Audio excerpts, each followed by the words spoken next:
Welcome, everyone. Thank you for joining us for NextGen Presents.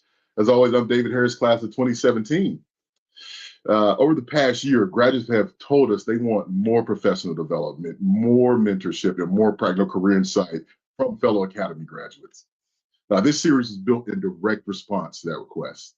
Tonight, we're focusing on careers in wealth management, a field that offers both professional opportunity and the ability to make meaningful impacts in others' lives.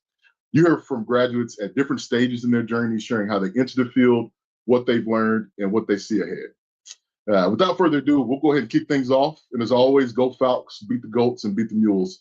And just for tonight, take it easy on the Goats. You'll see it a little bit. But without further ado, over to you, Aaron. All right, sounds good. Yeah, we'll make sense of that here in a second. I'm glad to be here. We're going to go over tonight's not going to be a technical dive into wealth management, but rather how people can get into this career field. So it'll be a practical conversation, especially what does it look like in the early years? What are some of the obstacles that you have to overcome? And what does it look like long term? Just so you guys have some background on me, I'm a 2003 Air Force Academy graduate, majored in aeronautical engineering. I became a pilot, flew the KC-135, and then started my practice HSI Wealth Strategies about 10 years ago. So, yeah, so with that, I'm going to start introducing the panel. We've got Matt Versage, class of 2011, is a management major, then went on and got a master's degree in entrepreneurship at OSU. While on active duty, he was, Matt, what exactly was it? Was it acquisitions? It says program manager on, that's the civilian version. What was it? What was the military version?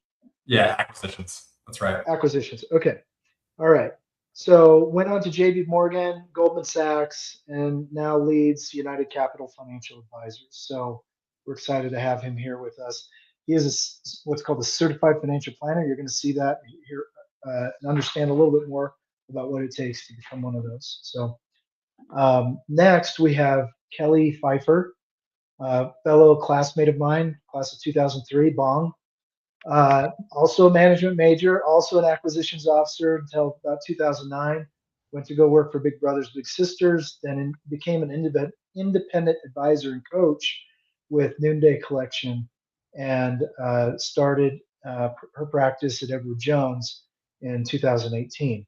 She's got an interesting story, family practice. So she'll be able to speak to that. What is it like to acquire a practice, regardless of whether it's from family or just buying one from an existing practice? So we'll get into that. And then lastly, Brian Toby. Now, he didn't want me to point this out, but I'm going to anyways. You can see the ship behind him. He is a Naval Academy graduate. There's a reason why I asked him to join today. He does work on my team. He's a fellow HSI Wealth Strategies advisor. But, Kelly is a CFP. I'm a CFP. Matt's a CFP. But it takes years of training and actual hands-on practice to become a CFP. Brian got out of active duty 6 months ago, right? When he literally transitioned from active duty to becoming an advisor. And so he's going to be able to give us a unique perspective on what it means to get out of active duty. He was a submariner. I was a pilot, right? How did these things translate to financial advising, right? So he'll give us an awesome perspective on that. So with that, I am going to cut myself out and I'm just going to start facilitating all of this with some questions. So Matt, why don't we just go in order of introduction? Why don't you tell us a little bit about your background? What was it that got you interested in the financial services industry? How did you get there? Just give us some background on getting into the business. Yeah, absolutely. Aaron, hey, thanks a lot. Thanks for having me join today. Really excited to be with all of you guys. I'm a 2011 grad from the academy. I played water polo there. I was an acquisitions officer, just like Kelly.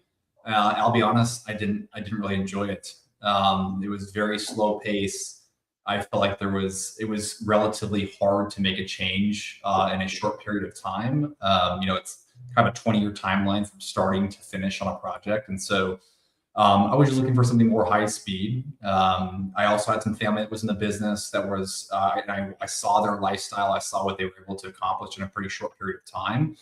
And so I was attracted to space. I was also looking for something where there wasn't a cap on earning potential. And so, look, I love my years active duty because of the camaraderie, the people that I work with. I'll never be able to replace that, certainly not in the space that I'm in now.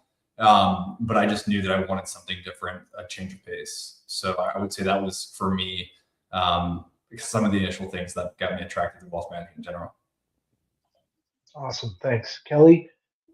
Okay, so we do want to hear your story, but dive in. Like tell us what, I mean, because you didn't, when you got out, you didn't go straight into financial planning. What was Right. it that made you make the switch into financial planning from a civilian career, really? Yeah. So there were a few different things that aligned to open up the opportunity. I had wanted to work in this space since I can remember. My dad started as a stockbroker back in 1980, and my mom followed him 2 years after that. They were both in the business for a very long time. And what I saw in the work that they did was they had great relationships with great people. And so those people that they were in relationship with were a part of my life for a very long time. And so it was something that I always was open to, or would have wanted to pursue. Married a classmate. He was a baseball player. I played tennis.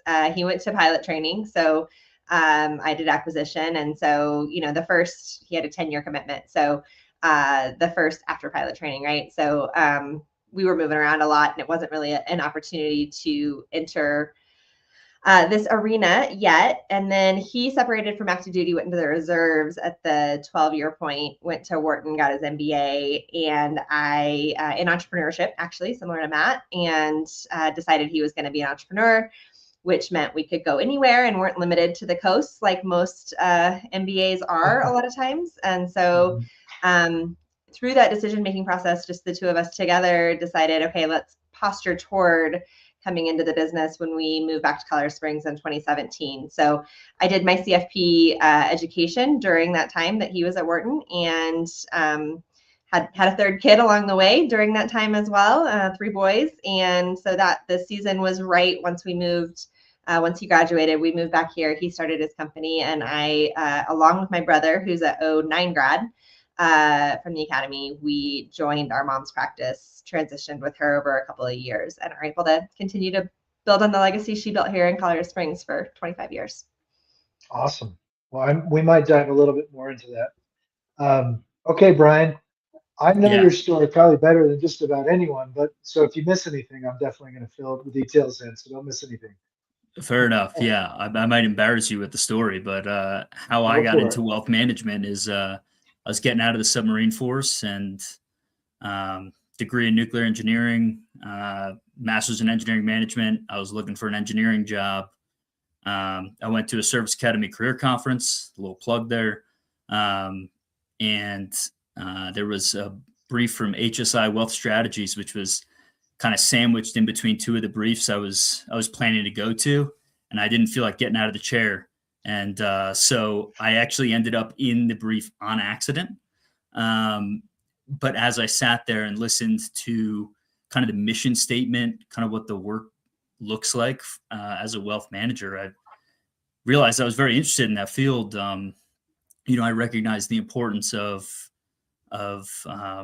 really the education and understanding how your money works in terms of being able to achieve the actual things in life that matter. And I think that really hit home with me, and that kind of drove me forward towards wanting to pursue a career in this. And so my story is a little shorter, but that's pretty much how I got here. Well, so you mentioned education. I think a lot of people have this impression that in order to be in this career field, you have to already start out having all your credentials. It just seems like a black box that I think a lot of people are afraid of. So maybe we can just go into how you guys got trained up, what your certifications are, what you have to do to get in, and then what are they ongoing. So yeah, Matt, I'll tell you what. Yeah, Matt, if you don't mind starting, that'd be great. Sure. Yeah, you bring up a good point, Aaron. I think you're a living testament, right, to not having any background, spending your career as a pilot, and pivoting from there, that you don't really need, a ton of time of training and education. I started my career at JP Morgan working in their private bank. And so for those not familiar with the landscape, private bank is typically for ultra high net worth clients. So our clientele were $25 million plus clients was kind of the minimum size that we work with. And so, for me, it was kind of trial by fire. You certainly just don't go out on day one and start landing $25 million clients, but you get paired with the senior kind of banker in the office, and you work as their associate for a few years, and you start doing all the kind of blocking and tackling for that person. And so I hadn't had my CFP at the time. I just started my kind of studies when I started my role at JP Morgan. So for me, it was really, getting thrown into the fire and just trying to learn as much as you possibly can very, very quickly. They had a pretty incredible program.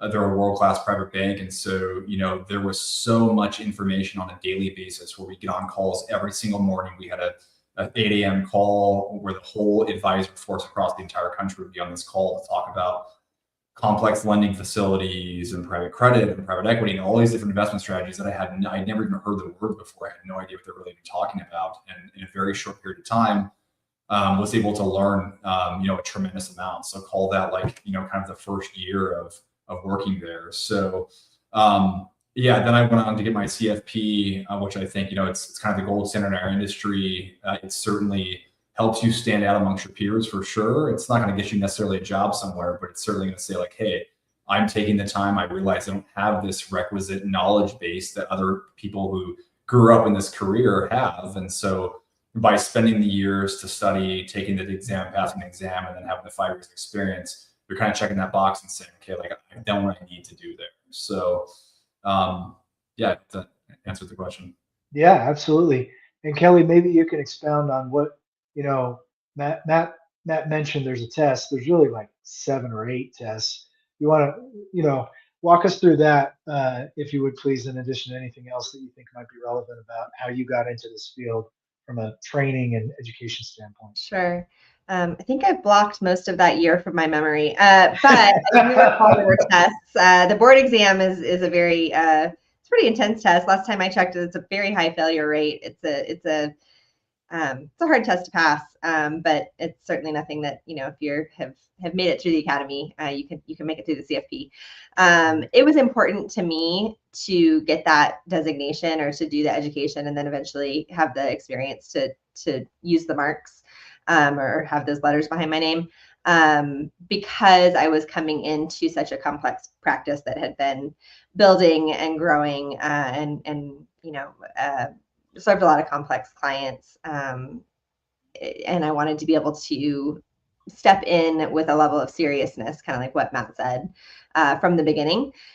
And so that was an important piece of things. The way we do it at Edward Jones, in terms of licensing, we hire folks and then we put them through all the licenses. And so I came in with my CFP education, but then did all of the Series 7, Series 66 insurances and all of that while I was on salary at Jones, and then moved to a structure that is decreasing salary over 4 years kind of thing. But we hire people that we can train. And so there are different models across the industry, but that's the way that we do it. Okay.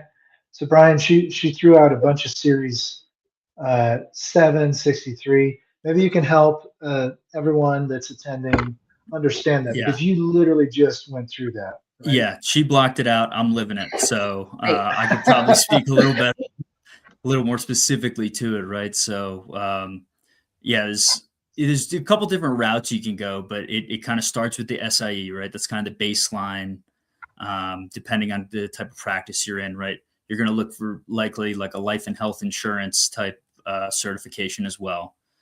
Those are kind of the baseline ones to get you moving. And then really the Series 6, 63, she mentioned the 66. Those are all kind of different routes, right? The Series 6 kind of being the base of those. Yeah, sorry. If this seems unclear, that's fair. Because, but really your goal is to get to the Series 7, and that really opens up most of the doors. And then kind of the CFP is the long-term kind of certification that you're looking for to really, as a professional certification, to show that, you know, you've kind of mastered your craft. So, you know, all the nice letters after their names and not just a number like mine, you know, that's where I'm trying to get, but a few years down the line of really learning. And I think Kelly also really hit on a good point, right? There's the certification, the education portion, and then there's like really being good at what you do. And when it comes down to it, you're only going to get that from really doing the job. And I would say the greatest benefit to that is working with a team. So I think Matt touched on that, right? Being paired with a senior associate, like someone who really knows what they're doing. And then when you're living it, that's when you learn it. So kind of two paths, both equally important in terms of the certification, and then also the get to know the ins and outs and all the tricky questions that you get from every client. So there's an experience portion of that too. Yeah. Okay. Yeah. I think that's really important is, you know, there's the academic side of it, but then really where you, at least in my experience, where you really learn is the OJT, right? To use the old active duty acronym. All right. Well, Kelly, why don't I'm curious what you feel like some of the skills were that you developed while on active duty that carried over to, you know, being an advisor, interacting with people. I mean, it's two-sided. There's the numbers side, and then there's the people side too. So it's both an art and a science. What do you think about that? Yeah, for sure. So as a program manager, and I did enjoy my time as a program manager. I was super lucky to get to be in a job. I did a summer research program with somebody who had then connected me with one of her friends who was like, you're going to have a real job as a second lieutenant, which a lot of people don't get to do, right? Like you kind of sometimes get shoved into a corner and don't have a lot of responsible, meaningful work in that career field on occasion. So I was grateful to get to do work that I found challenging from the beginning. And it was particularly challenging because I was leading a team of engineers who I did not understand anything they were saying. Literally, like I didn't get we were doing complex data link stuff and RF, whatever. And it was not a language that I was familiar with or comfortable in. Layer on top of that, the acquisition language. And so I had to get really good with navigating scenarios where I was supposed to be leading a conversation where I actually didn't understand what people were talking about. And so I had to use the cues that you were seeing from people that I think Engineer Dave has a point he's trying to make, but he's feeling really frustrated because Engineer Bob is shutting him down at every turn. And so you're trying to call that out in people. And so when you transition into a role where you do understand what people are talking about, because they're talking about much more understandable topics, like what's most important to them and their goals and their dreams and their family, and how do you align their money with the things that they most want to achieve. If you've really had to hone your soft skills in an environment that was very technical at the time, I found that to be super beneficial. So I will say that. Also, even just going back to my time at the academy, as an athlete in particular, probably, my recollection is that there were more things that were required to do every day than there were hours to do them, right? You're required to be sleeping from now to now, and you're required to do an hour and a half of homework per class, and you're required to be at the gym for 3.5 hours, and you're required to shine your shoes, and like you're required to do all these things, and there are not enough hours in the day. And so what I think that forced is a level of prioritization of what's actually important and what are some things that you maybe could do less than. And I think that's a really important life skill to take into any career field. Particularly as a financial advisor, there are, and I will say, if you're a financial advisor that doesn't have a direct supervisor, like I am, people can get real good at playing office, right? You come in, you read the Wall Street Journal, you check out LinkedIn, you see if anybody sent you a message, and you are literally doing nothing to actually further your career or help your clients. And so being able to understand what's important and do those activities that are going to lead to success for your clients, that are going to lead to success for you as an advisor, is super important. And I think the Academy set me up really well for that. Awesome. I was told to come on camera, so I'll come back on camera. So that's. I think there's so much to that, you know. And congratulations to you on having a real job as a second lieutenant. I didn't have a real job for the entirety of my active duty career. So That's not true. all right. Matt, how about you? What do you think? What translated from active duty to being an advisor?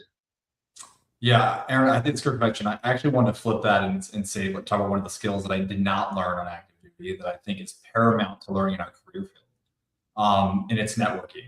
So, I mean, I really did not understand the power of your network while I was at the academy at all. When I transitioned and was working as a second lieutenant, still the same thing. But like, as I got to about captain level, and I started to see how people were progressing in the Air Force and seeing how they're finding billets of jobs they want to do and access to those jobs, it wasn't so much of the technical skill, but it was being able to display your talent in a way that made sense to the right people. And so I really didn't. I started to learn that a little bit as I was transitioning out, and then something that made a huge difference that really I think kind of set my trajectory in this space on a rocket ship was just learning the idea that you can basically network your way into any possible situation. And so one of my friends and one of my colleagues gave me a piece of advice when I first started JP Morgan. I started with a cohort of 30 other people that all came from different backgrounds. A lot of them are military.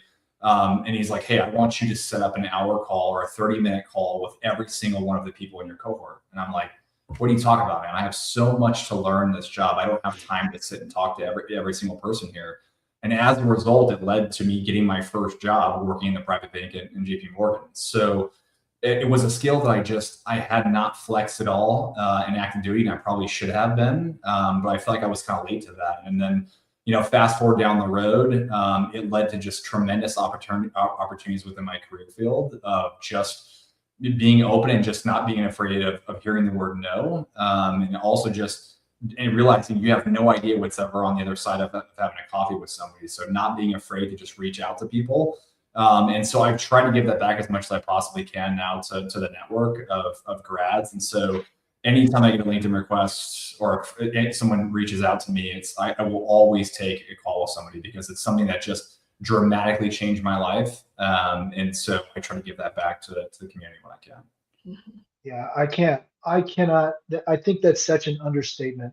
I really, truly did not appreciate the value of our network. It is so incredibly powerful. And, most of the time, in this industry, there's not a lot of collaboration or reaching out between what is considered competitors. If it weren't for the fact of our connection of being on the long blue line, sorry, Brian, but if it weren't for that, I don't know if we would have been talking together and collaborating and supporting each other, and it's not just us here in this room, it's everyone is just so willing to boost each other up because of our common heritage. So I really appreciate that.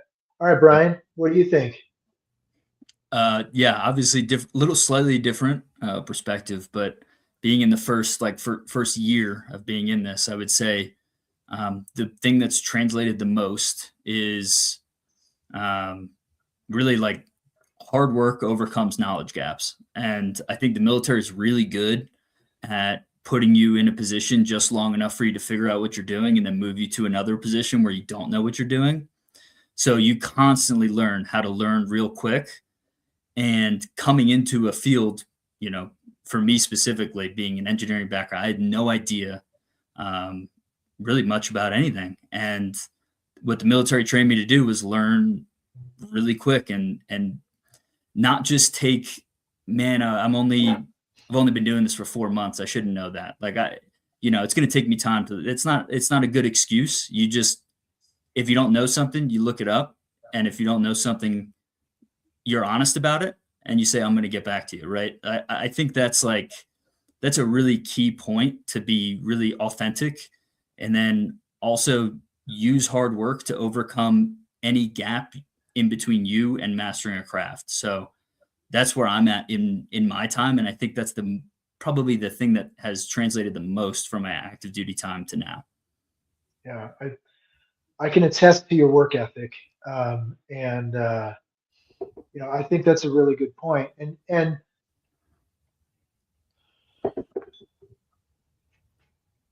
Awesome. okay, I'm back. Sorry, I accidentally touched my ear pod and it turned off. I think that's a really good point. You know, coming from an engineering background myself and a pilot background, was like, I don't even have any idea if I can actually do this, right? Nothing against Kelly and Matt, but you guys were both management majors. And I think a lot of people that have different backgrounds, especially techie backgrounds, look at this potentially career field and go, I have no training in this. I can't do this, right? And so it's easy to see you guys how you made the transition. But for Brian, who is nuclear engineering and was underwater for months at a time, how does that translate? So what the point of all this is, you literally can come from any background, and if you're willing to work hard enough, you can make it, right? So Absolutely. okay, so this one's going to be more for Matt and Kelly.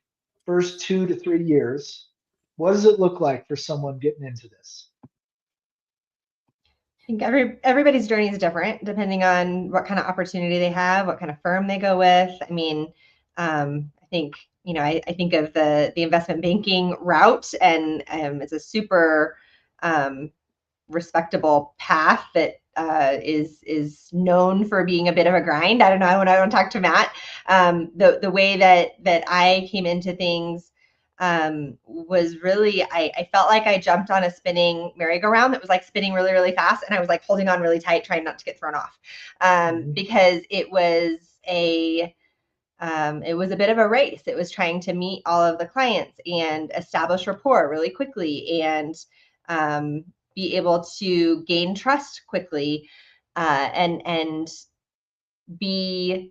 master the craft quicker than anyone would have expected. I absolutely loved what Brian said about not like the no excuses when it comes to experience gap, and what you might not know because of that. And so it has been, the first 3 years were really just trying to get as good at this career as I possibly could, as quickly as I could. And so that meant, longer work days than what some people would consider normal in this day and age, and work weeks and whatnot. But I wanted to make sure that I was building a career and building a level of respect with my clients, in such a way that they would continue to help me grow my practice through referrals and things like that. So it was a lot of hard work, but it was super fun. And to realize that transitioning from a world, I mean, I was primarily a stay-at-home mom for 5 years, is really what I was primarily doing for a gap in between there. And, a life where you're people are pouring into you such that you can learn and pour into others then, was just really fulfilling and exciting from the very beginning. So I was always super grateful for the work.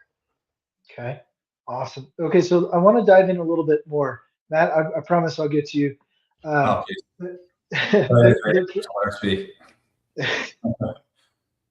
Kelly, I think people might look at your background here. Okay, I acquired my parents' practice, right? And go, well, you must have been just set up. I know that's not the answer. Because you were saying things that, man, I really like, just can relate to. The amount of hard work that you have to put in. It's not just handed to you on a silver platter. Yeah.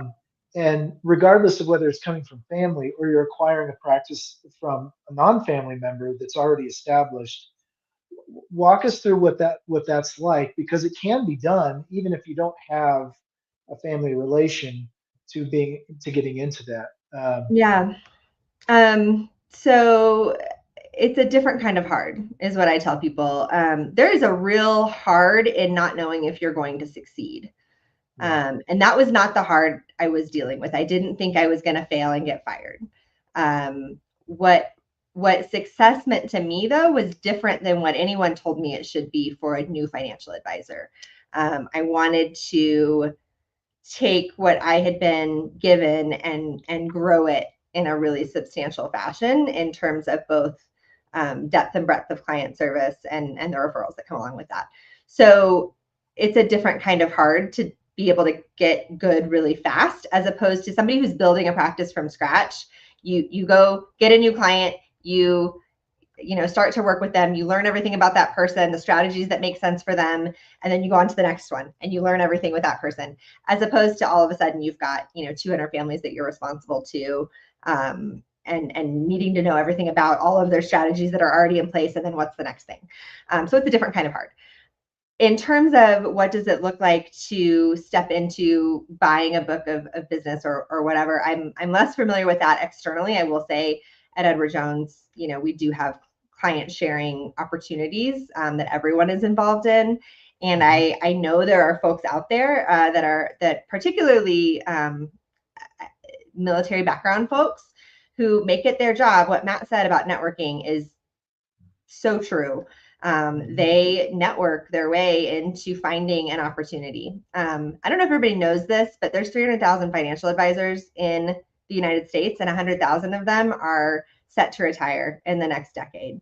And so at the same time, baby boomers are transitioning an unprecedented amount of wealth to either spouses first and then the generations that follow. And so there's a huge opportunity in this field.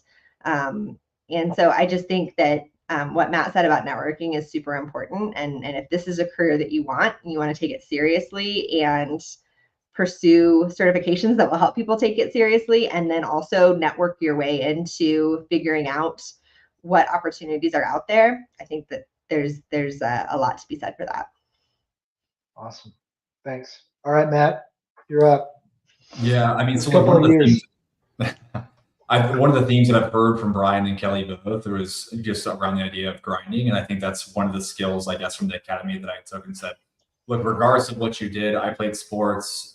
It was a huge grind for me. I was a management major. I graduated with a sub 3.0 GPA, and I was working incredibly hard to get there. And so it was just a pure grind for me all around. So I think it is a skill set that's just incredibly important. And if you made it through the academy, there's some form of grind that you've been through. To Kelly's point, I think one of the misnomers about our career field in general is that it doesn't have to be investment banking hours. It doesn't have to be working 18-hour days for the first 3 years of your life. It all really all depends on like what trajectory are you trying to get to and what space are you trying to work in. It's just that simple. If you're looking for, if you want to be making 7 figures within a short period of time, or whatever that is, you're going to be grinding really, really hard to do that. I also think there's also just so many opportunities in our career that are not, people come and ask like, hey, like what are your top 5 stock picks today, right? People that don't know about our career field in general. I think it's a misnomer that you have to be the guy that's like, looking at candlestick charts and being like, oh, I'm going to short Apple at 270 and, all those things. And certainly like, as you go up the rung of wealth management and more higher net worth people, I mean, for some of them, they're very technical and they want very, very sophisticated ideas brought to them because that tickles their fancy. But for, I would say probably a majority of people on this call, our typical client is not that way. And so, yeah, I mean, it's totally up to you of how hard you want to work and how fast you want to go, but there's just so many different venues and different business models inside wealth management. I mean, there are roles where you're going to be salaried for the rest of your entire life. There's companies that will put you in a role and say, hey, look, you have no new net objective to bring in new assets. We're so good at bringing in new assets. We're going to throw you in a seat. You're an engineer. You're incredibly skilled. You're going to be a CFP or you're a CFA. You're hyper analytical. But you don't have any desire to go out and pound the pavement and meet new people and work on networking, bring in new assets. So there's a ton of roles that are like that. There's back office support that help on the planning side of things. There's so many different, avenues to be successful in our career. And it's not just rainmaker positions where you have to go out and bring in X number of $1 million a year. So it can be a grind, but again, I think there are just so many opportunities outside of that. Yeah, I totally agree. Although the rainmaker position is an awful lot of fun, especially if you can do it well. But having said that, even I get this from clients all the time: is what's your rate of return, right? What it's just like, I don't think you understand. That's not what this is about. Yes, that's a little bit what it's about. Not to say that that's not important, but can you go and sleep well at night? Can you have peace of mind? Do you know you're going to reach your goals? Do you know, right? I mean, and that really is what a planner is more attuned to, right? Not to say that portfolio management isn't important. It's just there's so much more to it than what we see on TV. So, all right, Brian, I'm going to give you a chance here. You're 6 months in. Tell us where you're at. Tell us what you see moving forward 10, 15 years, where you want to be. What does it look like to you? Sure. Yeah. 6 months in I'm grinding to be as good as I can be, learn as much as I can as quickly as possible. That's where I'm at right now. 10 to 15 years down the line, and it's hard to even think that far ahead. But 10 to 15 years ago, I was in like middle school. So it's a weird, thing to think about, but, I see a future. Let me start with this. I joined HSI Wealth Strategies because I truly think that it's a company that's going to grow, and I want to be a part of that growth. I see myself as a partner within the company, and, that level of mastery of the advisory side, and then where I see myself really growing, the 10-year plus point is from the business perspective. So that's kind of part of my goals moving forward. And I think it's important for people who are interested in getting in this field is understanding what kind of practice you're getting into, what your actual goals are for the future, because it's very important to understand what kind of firm you should be looking at, what kind of business you should be getting involved in, because if you're not thinking about those things now, you might end up in the wrong place. And then 5 years down the line, even though you're a great advisor, you might not be in the right place. So I think that's something that at least I've been thinking about. And I would recommend that even if it's like not in wealth management, like just in general, getting out of active duty and going and trying to find a job, like, don't just go for the shiny thing in the next 2 years. Like there has to be a little bit of long game there. So yeah, I can appreciate that. I'll share just some perspective as I've done a lot of hiring to bring advisors and other team members into our practice. Is the importance of sticking with something. I think I don't think it's generational. I just think it's at the age that we are getting out of active duty. If we're getting out at 5 or 10 years, the tendency to not stick with something. And frankly, I think that those that go beyond 2 years in a location have a significant advantage over those who stay for 1 or 2 years. That extra year or two allows you to develop skills that you just would have never developed. And so that's maybe the grandpa and me sharing a little bit of advice with the young generation. And yes, I am a grandpa. I have a 3-year-old granddaughter. So okay, Matt and Kelly, like, where do you see? What's the end game? What's your exit look like? Kelly, we're the same class. We got roughly 15, 20 years to go.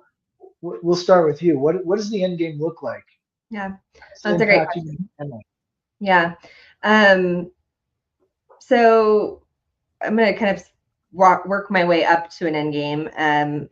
One thing that's very important to me in my work is a leadership the leadership part of what I do. I'm a limited partner in the firm. I will continue to increase in responsibility in terms of the kind of leadership I do. I go back to our home office regularly and help train new advisors. And I really, really enjoy that piece of things. So I want to continue to develop myself in that way, in addition to my role as a financial advisor. So at this point in my career, I'm probably spending about 40% of my time, 30% of my time maybe in leadership stuff. And I actually really, really enjoy that. Getting to build out training for our training structure at the firm has been really, really fun. So I want to continue to lean into that as I progress. But in terms of exit strategy, I've got 3 boys. They're almost 14 and 12 and 9. And the 12-year-old is very adamant about going to get a CFP in college and coming to work with me.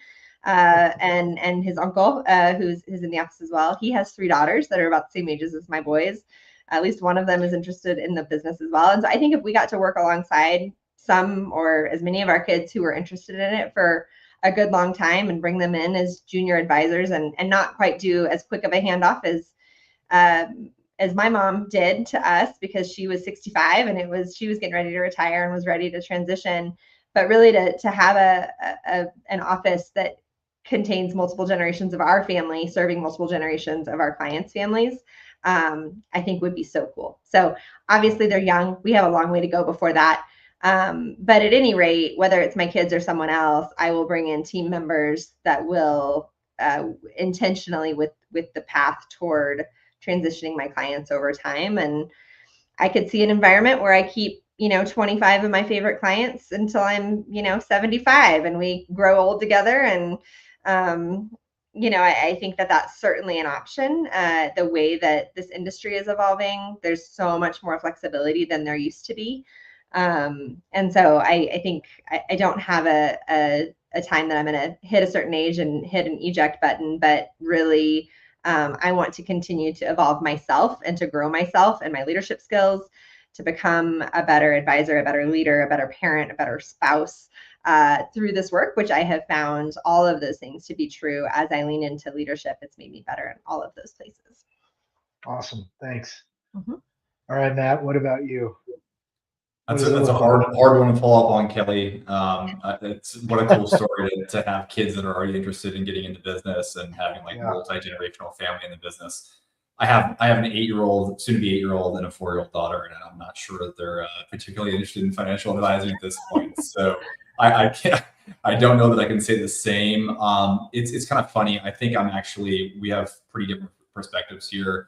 I'm kind of getting the leadership scratch in other areas of my life and other things I'm involved in the community. And so I'm really starting to lean into that. And that's kind of on the networking side of things for me as well. And so I kind of am flexing the leadership muscles there a little bit more than I would say in my practice. I have no junior advisors that work for me now. I think that will probably change in the next year or two.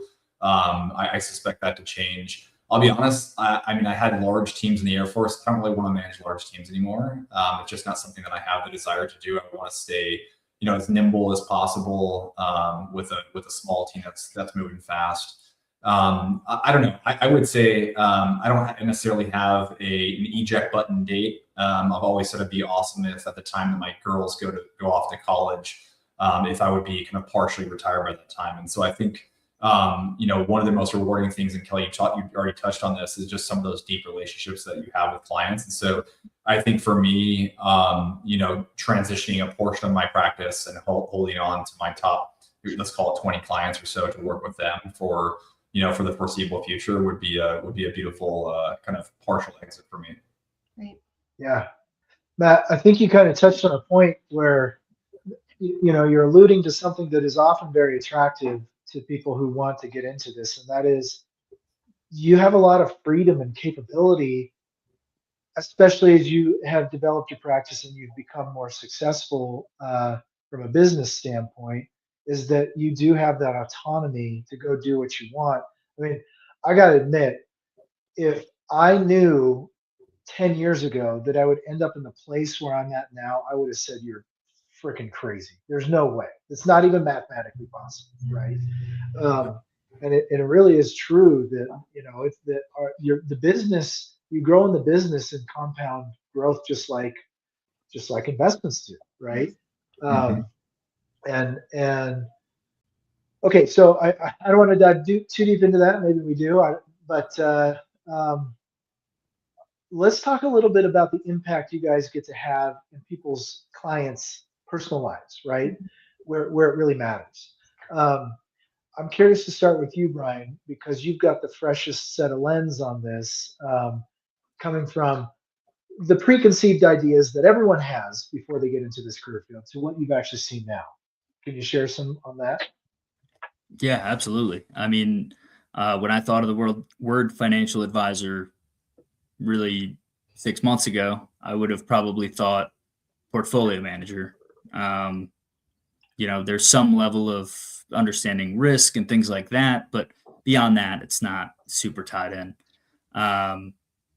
I was wrong. Like I just plain wrong. I've never worked with a financial advisor before.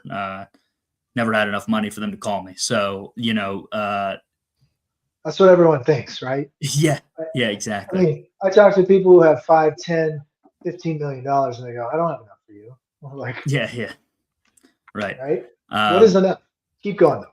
But yeah, I mean, like I said, I've come to really appreciate and understand and learn that, the why have money if it's not to meet your goals. And so the range of conversations that I've had in the last 6 months with with people have varied way wider than I thought I would ever in this field, because it really is, the means to make the things happen in your life that are important to you, and that varies for every individual. So having a holistic view on financial planning, as our firm does, I think you really do dive into areas that I didn't think I would.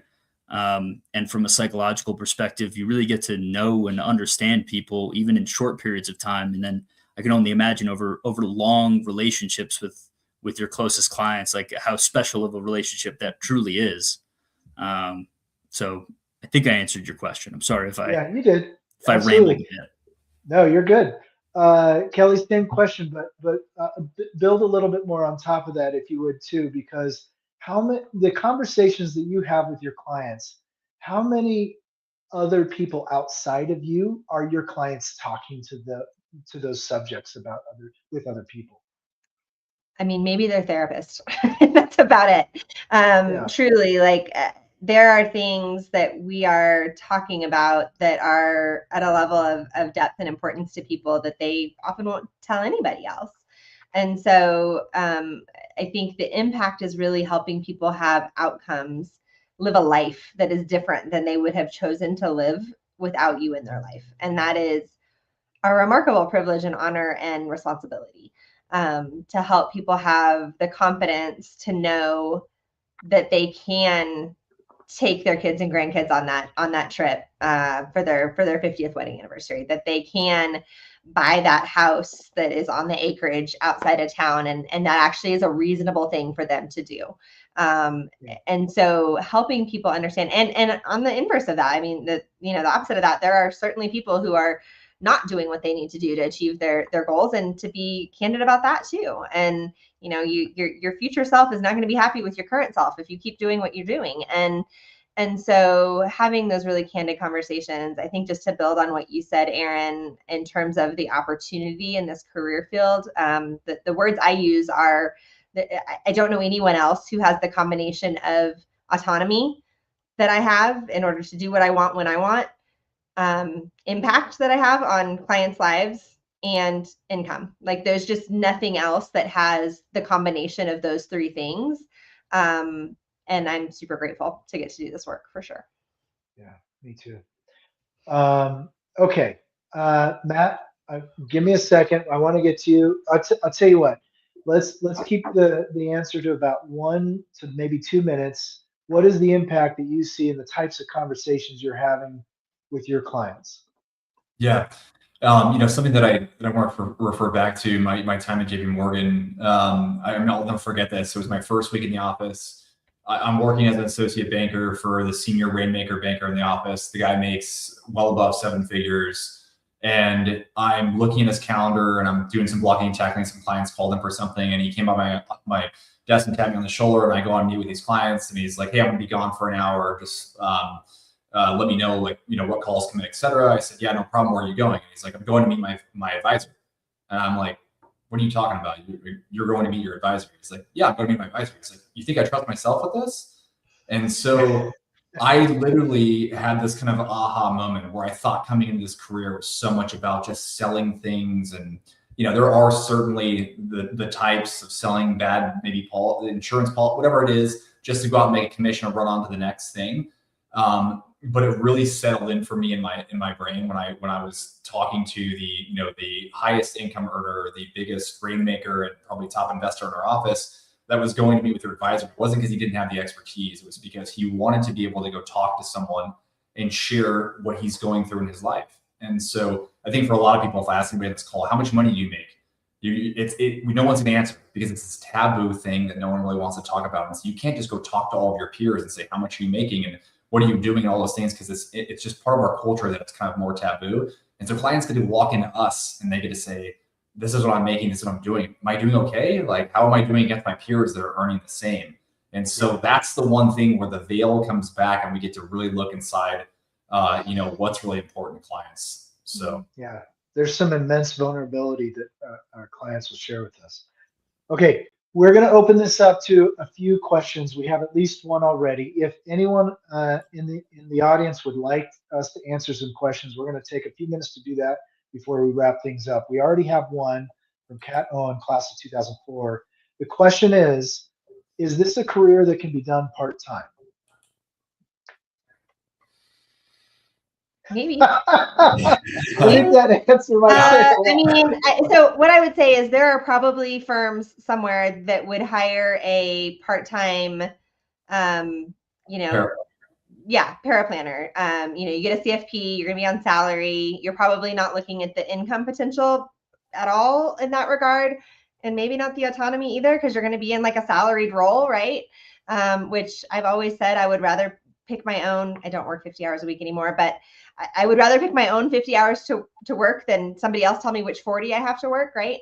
But I think you could, in the right situation with the right people that want to support your goals and that you might be a good fit in their practice.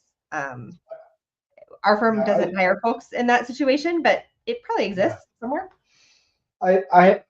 I'll say this: if you're going to strike out on your own and build it from scratch, no way, absolutely not. Yeah. But if you're joining a team where you're being brought in for a specific role, absolutely, there are plenty of opportunities to do part-time. But you got to look for a team that's looking for a part-time role. So, great. All right. Any other questions out there? If not, I'm going to dive into rapid fire. Okay. All right.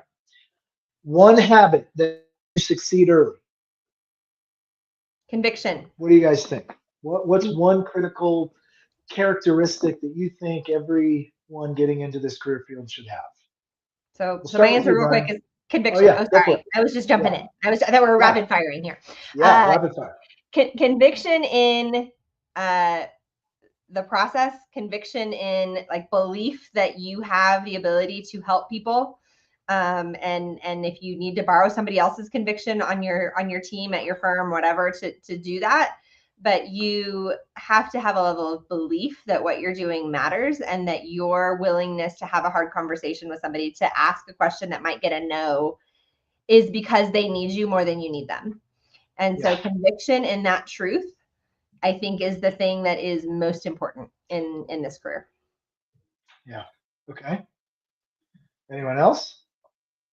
Yeah, I'll be quick. I would just say honesty, being really honest with yourself and having a look in the mirror and saying, can I deal with a tremendous amount of uncertainty if I'm going into a role where I have to build from scratch? Can I deal with that? Can I deal with not having consistent income? Can I deal with all those things? And really trying to reflect and be honest, and then identifying, if not, maybe I have the skills and maybe it's a different role that I'd be better at. So I'd say honesty. Okay. Matt? Yeah, and I'll just say hard work on that. To add to that, I think conviction, hard work, and honesty are three pretty good pillars right there. Okay. All right. Next one. what would you avoid? What would you do different? If you could go back and do it all over again, how would you do it? Avoid selling products. Yeah, I don't know. All my experiences coming across folks that focus specifically on just product sales and commission, I don't see a lot of fulfillment. I get a lot of people that come in with really bad things that were sold to them previously. Mhm. So selling products. Yeah. I think what I would do differently, going back to what Matt said earlier, I would have understood the value of networking sooner in terms of just my life, like not just my career here, but I wish I had done a better job of maintaining connections with folks from the academy, from each assignment we were at. It's hard. You move every 2 years, and at least, I mean, we were in the fighter community, and so you're like given this whole new set of family that's your fighter squadron, and then you've got the other one, and it's just hard to like build and maintain those relationships at scale. And I just wish I'd invested more into that, not from a business perspective entirely, although I'm sure it wouldn't have hurt, but more from a just when I connect with folks again that I haven't seen in a long time, I'm like, man, you're a really cool person. That's why we were really good friends 15 years ago. I wish that you were still, we were more connected still. Okay. Absolutely. I don't think I have enough experience to really tell you what I would have done Fair differently. enough. So All right. Fair enough. We got another question, and we'll probably end with this and then tie things off. So if you're a bit older, that's very subjective, and are looking at a second career for 10 to 15 years before retirement, what roles might be available? I'll actually take this one just a little bit. I go to, as Brian mentioned, Service Academy Career Conference every quarter. So if you guys don't know what that is, everyone needs to go check that out. SAC, Service Academy Career Conference. It's basically West Point, Annapolis, Colorado Springs, and the other two that we don't talk about. They all get together, and it's a big career conference. And you talk about networking, it's incredibly valuable. I have numerous 06s that we have coming out that entertain the idea, and we would hire an 06 in a heartbeat, a retired 06, or anyone that's transitioning. Again, the value of our network only gets more valuable as you get older, and in this career field, that is gold. Mm-hmm. So, Lindsay, I would tell you there's plenty of opportunities there. Anyone else want to? I would echo that. I mean, I would say I'm in Colorado Springs. We have 50 financial advisors here in town, and 20 are former military, and a good chunk of those are Service Academy grads. And so absolutely, we would hire someone who's got 10 to 15 years of runway. I mean, you can build a substantial career in 10 to 15 years. You can change the trajectory of your family in 10 to 15 years. So absolutely. Yep, absolutely. Okay. Well, I'm gonna close things off. First off, thank you to each of the three of you. You guys this is way better than I ever expected. Again, there's no single pathway into this career field. There's so many different inroads to get in here. So for those interested in a much deeper dive into actual financial planning, retirement planning, estate planning, how to build wealth, we are going to be doing another one of these in the coming months. So if that's of interest to you, please sign up for it. We will be announcing a date and time coming up soon. So check your email, check LinkedIn. It's going to be all over the place. So thank you again to everyone that joined and participated. And I will turn this back over to the association and foundation.